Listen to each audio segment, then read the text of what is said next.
ko yung udisa nila mga doy. Parang may masama talaga siyang balak sa MM namin. Kaya puntahan ko sana siya. Kaso nasalubong ko maninuan siya. Kaya binambahan ko na dito. Nagpalaban pa nga ang taon siya sa Lamborghini na to. Pero wala pa rin talaga mga doy. Nadali ko pa rin talaga siya. Dito sinabihan ko yung kakampi ko. Paspasan na natin to habang wala pa yung mga kalaban. Pagkatapos mga doy, dumating maninuan mga kalaban namin. Mura maninuan ni silang mga barangay tagay. Pagkatapos ng lahat, saka pa rin taon sila pupunta. Unya karon kayo na unsa na ni. Ano ba kasi yung pinaglalaban? Yung itapos na nga, saka nyo pa ipaglaban yung tapos na. Tapos dito ko na yung tao naramdaman yung controller ko mga doy. Kakaiba talaga, di ko maintindihan. Lag ba or naunsa na siya? Nadaot, maninuan?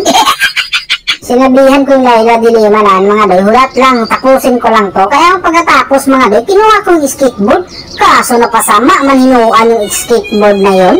Ay naunsa, wala pala yung taong preno yung skateboard na yon. Daot din pala yon. Dahil hindi talaga maganda yung controller ko mga doy. Kaya nag-push na lang ako. Kita nyo naman siguro yan o. Nag-stack up talaga siya. Sira man siguro talaga yung system ni Monton ngayon mga doy. Sobrang kunat pasunurin yung hero ko. Sus Mariosep naman yung tao ni. Kita mo yung mga bala ko. Kung saan na lang napunta yung taon. Yan siguro ang tinatawag na balang ligaw mga doy. Please lang yung taon Monton. Ayusin mo naman yung taon yung system mo dyan. Baka may naikan ko tong cellphone ko. Anak ko po. Mahirap na. Tapos dito nakita ko yung di sa mga doy. Kaya hinabol ko talaga yung taon siya.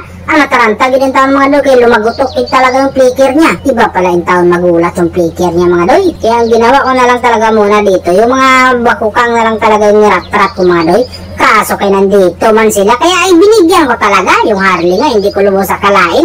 Sa akin pa yung taon na punta yun.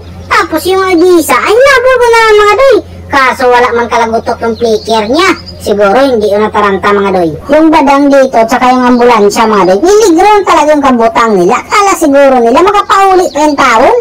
Buti na lang talaga. Andyan din yung Laila. Todo suporta sa aking ginawa. Dito pinaputok ko talaga yung mga basuka ko mga doy. Tapos nagiligid-ligid ako. Nakaigo naman pagidi ay. Adik mo pagin ako madamahan itong gawin na mga doy. Tsamba ba yun o sure ball talaga? Sinabayan ko na pala yung dakong mananap dito mga doy. Kunwari, nagtago ako sa dakong mananap na to. Pero ang hindi nila alam, ako yan, nandyan ako talaga mga doy. Pero umalis lang din ako dun sa mananap mga doy. Pagkamalan tayong mananap din eh. Ang hirap yan ang ganun mga doy, pagkakamalan kang mananap.